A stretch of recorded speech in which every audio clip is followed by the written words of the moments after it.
Hello दोस्तों, कैसे हो आप? उम्मीद करता हूँ सभी अच्छे होंगे। आज हम बात करेंगे मुस्लिम लॉ के एक इम्पोर्टेंट टॉपिक की, जिसका नाम है ऑप्शन ऑफ पॉवर्टी, यानी कि खैरुल बुलूग भी कहते हैं और जिसको यौन अवस्था का विकल्प भी कहते हैं। आज हम जानने की कोशिश करेंगे कि ऑप्शन ऑफ पॉवर्टी होता क्या है, यानी कि खैरुल बुलूग कहते किसे हैं। आज हम इसे समझने की कोशिश करेंगे। तो सबसे पहले हम जानने की कोशिश करते हैं कि ये ऑप्शन ऑफ पॉवर्टी है क्या, यानी कि यौन अवस्था का विकल्प कहते किसे है। तो याद रखना कि ये जो है जनरली वयस्क होने के बाद मिलने वाला विकल्प, यानी कि यौवना प्राप्त करने के बाद मिलने वाला जो विकल्प है, इसको कहते हैं यौन अवस्था का विकल्प, यानी कि खैरुल बुलूग। ये होता क्या है ये समझ लें कि अगर जो कोई मुस्लिम लड़का है या मुस्लिम लड़की है, उसकी शादी उसके गार्जियन के द्वारा, संरक्षक के द्वारा 15 साल की उम्र प्राप्त करने से पहले ही करा दी जाती है, तो जब ये लड़का या लड़की 15 साल की उम्र पूरी कर लेते हैं तो इनको ये अधिकार होता है कि ये इस शादी को चाहे तो स्वीकार करें, चाहे इस शादी से इनकार कर दें। तो इनका शादी को स्वीकार करना या इनकार करने का जो विकल्प है, इसको ही क्या कहते हैं? ऑप्शन ऑफ पॉवर्टी कहते हैं, यानी कि इसी को खैरुल बुलूग कहते हैं।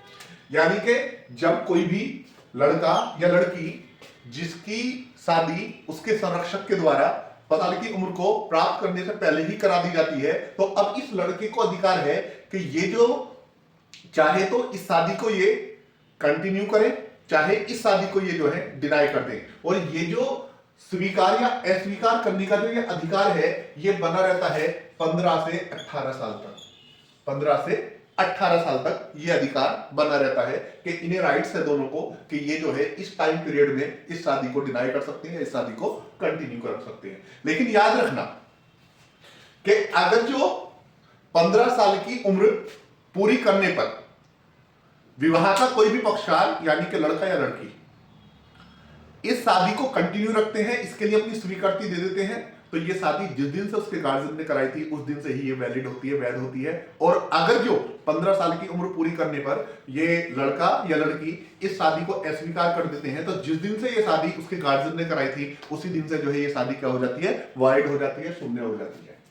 अब हम समझने की कोशिश करते हैं कि आखिर इसका ऑब्जेक्ट क्या है। तो याद रखना कि जो ऑप्शन ऑफ पॉवर्टी है, खैरुल बुलूग है, इसका उद्देश्य यह है कि किसी भी विवाह के किसी भी पक्षकार को ऐसे व्यक्ति के साथ जीवन को व्यतीत ना करना पड़े कि जिसको वो पसंद ना करता हो, यानी कि अनमेल विवाह जो है, अनमेल जीवन साथी जो है, उससे प्रोटेक्शन प्रोवाइड कराता है ऑप्शन ऑफ पॉवर्टी। यही वाला राइट्स हमें आर्टिकल 21 भी प्रोवाइड करता है। आर्टिकल 21 कहता है कि ये राइट टू प्राइवेसी है कि कोई भी व्यक्ति अपनी बॉडी को, अपने जिस्म को, अपने शरीर को किसी ऐसे व्यक्ति को सौंपने के लिए बाध्य नहीं किया जा सकता कि जिसको कि वो पसंद नहीं करता है। इसी के साथ याद रखना कि हमने अभी बात की कि ये 15 से 18 साल तक की उम्र के विकल्प प्राप्त होता है, लेकिन अगर जो कोई लड़का 15 साल की उम्र पूरी करने पर अपनी वाइफ के साथ जो है, अपनी सहमति से जो है, अपनी मर्जी से जो है उसके साथ कोहैबिटेशन करता है, उसके साथ रिलेशनशिप मेंटेन करता है, तो उसका ये राइट्स जो है समाप्त हो जाता है।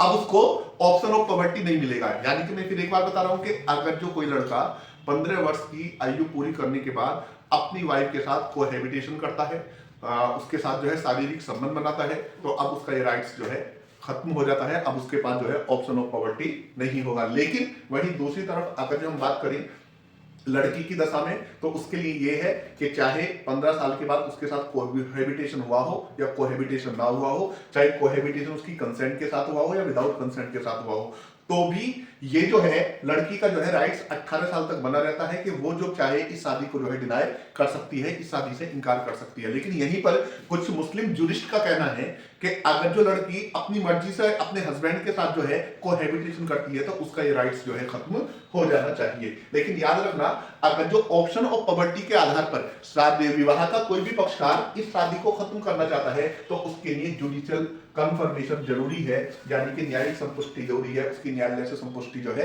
करानी पड़ेगी। लेकिन याद रखना, सिर्फ जुडिशियल कंफर्मेशन आवश्यक है, डिक्री की आवश्यकता नहीं है, डिक्री की जरूरत नहीं है। आज इतना ही, इससे आगे और फिर हम अगले टॉपिक पर डिस्कस करेंगे। जय हिंद, जय भारत।